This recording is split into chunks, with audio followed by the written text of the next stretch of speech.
Hello student, আমি এখন কনসাইনমেন্টের একটা অঙ্ক করছি। অঙ্কটা হচ্ছে কস্ট প্রাইস মেথড। অর্থাৎ কনসাইনার যখন কনসাইনির কাছে প্রোডাক্ট পাঠাচ্ছেন, তার সঙ্গে যে অ্যাকাউন্ট সেলটা পাঠাচ্ছেন, অ্যাকাউন্ট সেলের সমস্ত কিছু খরচ খরচা কস্ট প্রাইসে রয়েছে এবং তিনি কি কি খরচ করেছেন, কী দামে প্রোডাক্ট বিক্রি করতে হবেন, সমস্ত কিছু কস্ট প্রাইসে লেখা আছে। সেই অঙ্কটা আমি করছি। অঙ্কটা আমি সংক্ষেপে তোমাদেরকে একটু বলে দিচ্ছি। অঙ্কটা হচ্ছে গোবিন্দম নামে একটি কোম্পানি, গোবিন্দ নামে একজন ব্যবসায়ী সিমলার শঙ্কর নামে একটা ব্যবসায়ীর কাছে তার প্রোডাক্ট পাঠাচ্ছেন। অর্থাৎ গোবিন্দ হচ্ছে কনসাইনর আর সিমলার শঙ্কর হচ্ছে কনসাইনি। আমরা ইন দ্য বুকস অফ কনসাইনর মানে হচ্ছে গোবিন্দার বইয়েতে কি কি অ্যাকাউন্টস হবে, কিভাবে হবে, সেটা তোমাদেরকে করে দেখাচ্ছি। সবার প্রথমে আমি কনসাইনমেন্ট অ্যাকাউন্টটা করছি। আমি কনসাইনমেন্ট অ্যাকাউন্ট লিখেছি, তোমরা আরও ক্লিয়ার করে লিখতে পারো কনসাইনমেন্ট টু সিমলা অ্যাকাউন্ট, তাহলে লেখাটা আরও অনেকটা ভালো হয়ে যাবে। এই অ্যাকাউন্ট সম্পর্কে আমি সংক্ষেপে আবার একটুখানি বলে নিচ্ছি। কনসাইনমেন্ট অ্যাকাউন্টে যত কিছু এক্সপেন্স হবে সব ডেবিট দিকে লিখবে। সে এক্সপেন্স কনসাইনেরই করুক আর কনসাইনেই করুক, সমস্ত এক্সপেন্স ডেবিট দিকে করবে। আর যত ইনকাম হবে এবং ক্লোজিং স্টক হবে সব ক্রেডিট দিকে লিখবে। এরপর কনসাইনমেন্ট অ্যাকাউন্টটাকে বন্ধ করবে পিএল অ্যাকাউন্ট দিয়ে।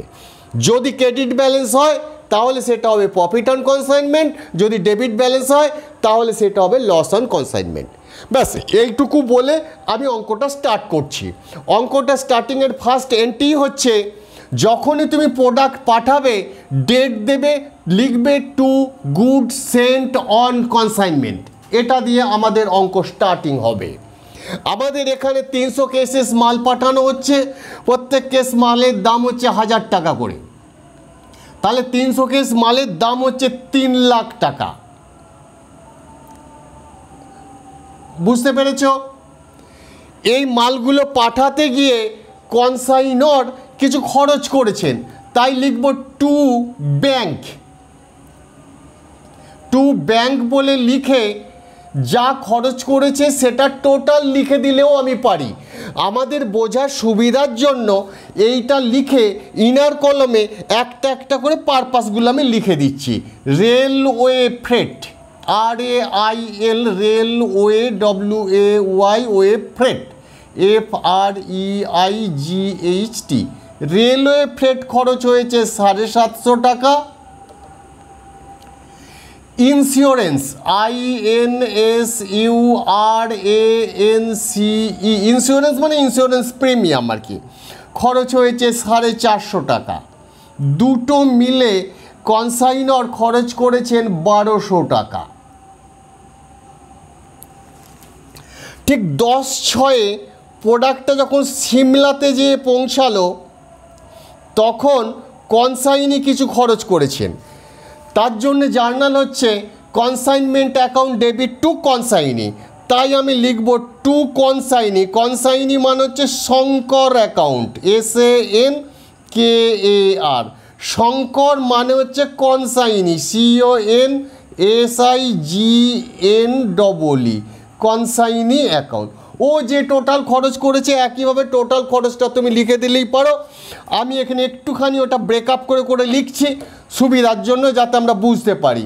ও কিছু এক্সপেন্স খরচ করেছে, এক্সপেন্সটা কি পারপাসে অঙ্কটার মধ্যে ডিটেল দেওয়া নেই, শুধু বলেছে ওর 1200 টাকা খরচা হয়েছে, আমি তাই 1200ই লিখে দিলাম।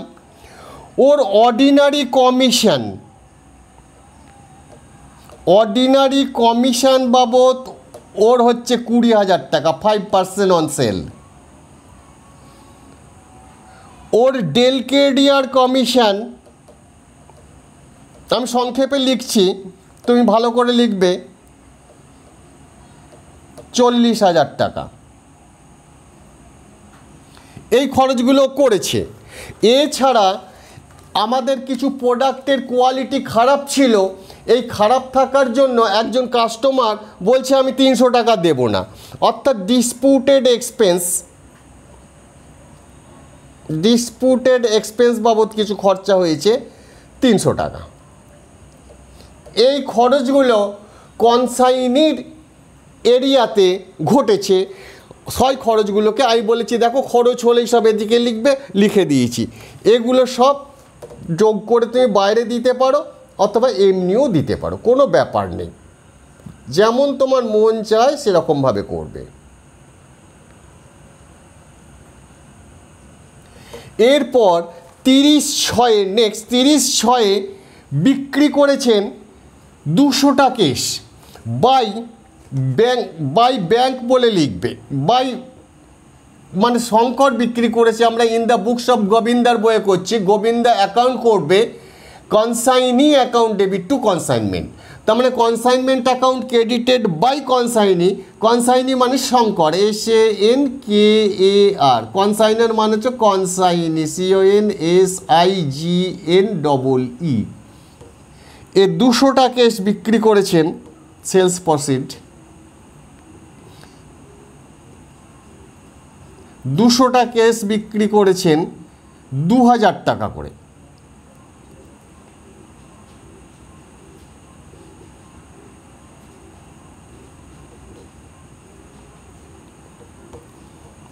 চার লাখ টাকা। আর 100টা কেস পড়ে থাকছে বাই কনসাইনমেন্ট স্টক, 1,04,000। ব্যাস, দেখো খুব সহজ অঙ্ক। কস্টটা লিখেছি, কনসাইনারের এক্সপেন্সটা লিখেছি, কনসাইনির এক্সপেন্সটা লিখেছি, কত টাকা বিক্রি করেছে, ক্লোজিং স্টকের ভ্যালু কত। এই ভ্যালুটা কিন্তু ক্যালকুলেট করতে হবে বাবা ওয়ার্কিংস করে। এরপর কনসাইনমেন্ট অ্যাকাউন্টটা বন্ধ করবে। বন্ধ করতে গেলে যেদিকেই আসুক না কেন ফিগারটা তুমি PL অ্যাকাউন্ট দিয়ে বন্ধ করবে। আমাদের এই অঙ্কে ক্রেডিট ব্যালেন্স আসছে, তার মানে ডেবিট দিকে ফিগার আসছে 1,37,700। এটা বাই 2P+L অ্যাকাউন্ট লিখবে। এটাই হচ্ছে প্রফিট অন কনসাইনমেন্ট করে উভয় দিককে যোগ করে দেবে। যোগ করলে হচ্ছে 5,04,000। 5,04,000 আমাদের কনসাইনমেন্ট অ্যাকাউন্টটা বন্ধ হয়ে গেল। এখন আমি কনসাইনমেন্টের এই স্টকের ভ্যালুটা এই 1,04,000 কি করে পেলাম সেটা করে দেখাচ্ছি। Workings valuation of unsold goods অথবা ক্লোজিং স্টক। দেখো cost of 300 chest at the rate of 1000 per chest হচ্ছে 3 লাখ টাকা। তার মানে যে মালটা পাঠিয়েছি তার ভ্যালু 3 লাখ টাকা। এর সাথে শুধুমাত্র যোগ করে যাও non recurring cost. Non recurring cost expense incurred by consignor. Consignor যেটা করেছে সবার ফার্স্টে সেটা করব। কনসাইনার করেছেন railway freight, RAIL rail, OAWAY way freight, FREIGHT railway freight আছে 750 টাকা। এছাড়া ইন্স্যুরেন্স রয়েছে 450 টাকা, টোটাল হয়েছে 1200 টাকা। অর্থাৎ 3,01,200 হচ্ছে cost of 300 chest, cost of 300 chest. তাহলে কস্ট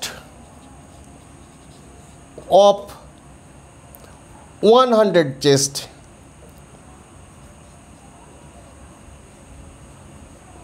ইকুয়াল টু 100/300 ইন্টু 3,01,200, তার মানে 1,04,000।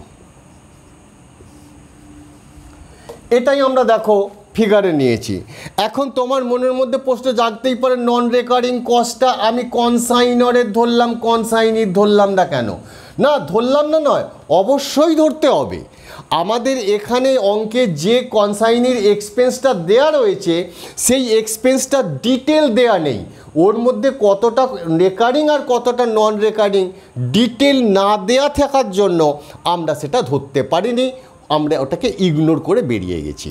এই কারণে আমরা ওটাকে ইগনোর করে শুধু কনসাইনারের খরচটা ধরে 100 কেস্টের কস্ট বার করেছি। কনসাইনি অ্যাকাউন্টটা করছি। আমাদের এই অঙ্কে কনসাইনি অ্যাকাউন্ট হচ্ছে শঙ্কর, যার লোকেশান হচ্ছে সিমলা। আমি সেই শঙ্কর অ্যাকাউন্ট করছি।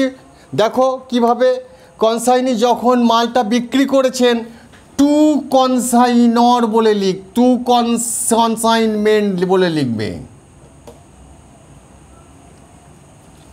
টু কনসাইনমেন্ট বলে লিখবে। 200টা কেস বিক্রি করেছেন 2000 টাকা করে, দাম হচ্ছে 4 লাখ টাকা। এই বিক্রি করতে যে উনি কি খরচ করেছেন, এর যা ইনকাম হবে সব এই দিকে লিখবে, আর যা খরচা করেছে সব এই দিকে লিখবে। এবং এই দিকে লিখছি, দেখো কি করে লিখছি, কনসাইনমেন্ট যা খরচা করেছে সব লিখবে বাই কনসাইনমেন্ট, CONSIGNMENT, কনসাইনমেন্ট লিখে যে পারপাসে যে খরচা করেছে, এখানে উনি যে কালেকশন করেছেন বা ইনকাম করেছেন সেগুলো লিখবে ইনকাম সেলের পারপাসে, আর এখানে যে খরচা করেছেন সেগুলো লিখবে। সেগুলোর মধ্যে দেখো উনি এক্সপেন্স করেছেন 1200 টাকা, ডিটেল আমি জানি না। অর্ডিনারি কমিশন ওনার পাওনা 20,000 টাকা, ডেলকেডিয়ার কমিশন ওনার পাওনা 40,000 টাকা। এই পার্সেন্টেজগুলো কিন্তু সেলের উপরে ক্যালকুলেশন করা হচ্ছে। এছাড়া একটা কোয়ালিটি বাজে ছিল, তার জন্য 300 টাকা খরচা হয়েছে। Special allowance of dispute expense 300 টাকা খরচা হয়েছে। এই খরচাগুলো করেছেন এবং উনি ওনার যা কমিশন সেগুলো লিখেছেন। লেখার পর বলছে, অঙ্কের মধ্যেই লেখা আছে উনি পাঠিয়েছেন ওনার ব্যাংক থেকে টাকা চলে যাচ্ছে, ওনার ব্যাংক থেকে টাকা চলে যাচ্ছে 90,000 টাকা। আমরা কিন্তু অঙ্কটা করছি ইন দ্য বুকস অফ কনসাইনর, তার মানে জার্নালটা হচ্ছে কনসাইনরের ব্যাংকে টাকাটা এসে ঢুকবে, টাকাটা দিচ্ছেন কনসাইনি। জার্নালটা হচ্ছে bank account debit two consignee, অর্থাৎ কনসাইনির ক্রেডিট দিকে বাই ব্যাংক। এটা হচ্ছে রেমিট্যান্স, REMITTANCE, 90,000 টাকা পাঠিয়ে দিয়েছেন। এরপর প্লেন বন্ধ করা হবে 4 লাখ, দেখে বন্ধ করবে যে দিকটা বেশি, 4 লাখ। ব্যালেন্সিং ফিগার দাঁড়াচ্ছে 2,48,500। তোমরা ক্যালকুলেটর মেরে চেক করে নেবে। এটা হচ্ছে বাই ব্যালেন্স সিডি। এর মানে কনসাইনির কাছ থেকে কনসাইনর এখনো পর্যন্ত 2,48,500 টাকা পাবে। আবার আমি সংক্ষেপে আর একবার রিপিট করে দিচ্ছি, দেখো বুঝতে পারলে কি না। এদিকে যা সেল হয়েছে, এদিকে যা এক্সপেন্স হয়েছে এবং যত টাকা পাঠিয়েছে এবং যে ব্যালেন্স সিডিবিডি করে দেবে, তাহলেই দেখবে কনসাইনি অ্যাকাউন্টটা ইন দ্য বুকস অফ কনসাইনার শেষ হয়ে যাবে। দেখো গুড সেন্ট অন কনসাইনমেন্ট বলে একটা অ্যাকাউন্ট করছি। আমরা যখন অঙ্কটা স্টার্ট করেছিলাম তার প্রথম জার্নাল ছিল consignment account debit two good sent on consignment. তার মানে গুড সেন্ট অন কনসাইনমেন্ট অ্যাকাউন্টটা হয়েছিল ক্রেডিট, অর্থাৎ ক্রেডিট দিকে বাই কনসাইনমেন্ট বলে লিখবে, CONSIGNMENT বলে যত টাকার মাল পাঠিয়েছ সেটা লিখবে। যদি রিটার্ন দেয় সঙ্গে সঙ্গে একই লেখা লিখে উল্টো দিকে লিখবে, লিখে লাস্ট অফ অল যে ব্যালেন্সটা থাকবে ওই ব্যালেন্সটা আমরা পারচেজ অথবা ট্রেডিং অ্যাকাউন্ট দিয়ে বন্ধ করব। আমাদের এই অঙ্কটার মধ্যে কোনো রিটার্ন ফিটার্ন কিচ্ছু ঘটেনি, শুধুমাত্র যা মাল পাঠিয়েছি সেই ঘটনাই ঘটেছে। অর্থাৎ 3 লাখ টাকা পড়ে রয়েছে, 3 লাখ টাকা আমরা আমাদের পিরিয়ডের শেষ দিনে টু পারচেজ অথবা ট্রেডিং যা মন চায় তুমি লেখো, লিখে 3 লাখ টাকা দিয়ে দাও, লিখে ডবল লাইন টেনে দাও, অ্যাকাউন্টটা বন্ধ হয়ে গেল। এই অঙ্কটা তোমরা একটু পড়ে দেখবে। একটা জায়গায় একজন কাস্টমার 10টা কেস কিনে নিয়ে গিয়েছিল এবং সেই কেসটা কিনে নিয়ে যে সে কোনো রকম টাকা দেয়নি, মানে টাকাটা ব্যাড হয়ে গিয়েছিল। আমরা তার কোনো ট্রিটমেন্ট করিনি। বলতে পারবে তার ট্রিটমেন্টটা কেন করিনি? উত্তর কিন্তু অত্যন্ত সহজ। যেহেতু এখানে আমরা কনসাইনিকে ডেলকেডিয়ার কমিশন দিয়েছি, সেই টাকাটা ব্যাড হয়ে গেলেও তার ট্রিটমেন্ট আমরা in the books of কনসাইনের books করব না। ভালো করে মন দিয়ে লক্ষ্য রাখবে, এই ট্রিটমেন্ট পরীক্ষায় আসার পসিবিলিটি খুব আছে। তোমরা যারা আশা করছি আমি অঙ্কটা খুব তাড়াতাড়ি করলাম, সংক্ষেপে করলাম, তোমরা নিশ্চয়ই অঙ্কটা বুঝতে পেরেছো। যারা বুঝতে পারোনি তারা অবশ্যই আমাকে জানাবে। কিভাবে জানাবে? আমাদের টেলিগ্রাম গ্রুপের লিংক আমাদের চ্যানেল ডেসক্রিপশান এবং ভিডিও ডেসক্রিপশানে দেওয়া রয়েছে। আর নেক্সট ডেতে আমরা ইনভয়েস প্রাইস মেথড বা লোডেড প্রাইস মেথডের অঙ্ক করব। কিভাবে আমরা অ্যাবনর্মাল লস হলে তার ট্রিটমেন্ট করব, নর্মাল লসের ট্রিটমেন্ট করব, এই জাতীয় অঙ্কের উপর আমরা এন্ট্রি নেব। সেই অঙ্কগুলো কিন্তু প্রচণ্ড ইম্পর্টেন্ট, বিশেষ পক্ষে অনার্সের ছেলেদের পক্ষে তো খুবই ইম্পর্টেন্ট। তোমরা অবশ্যই দেখো, যারা দেখতে যেন ভুল করো না, মিস করো না। তার জন্য তোমাদেরকে অবশ্যই আমার চ্যানেলটাকে সাবস্ক্রাইব করে নোটিফিকেশান অল করে রাখতে হবে।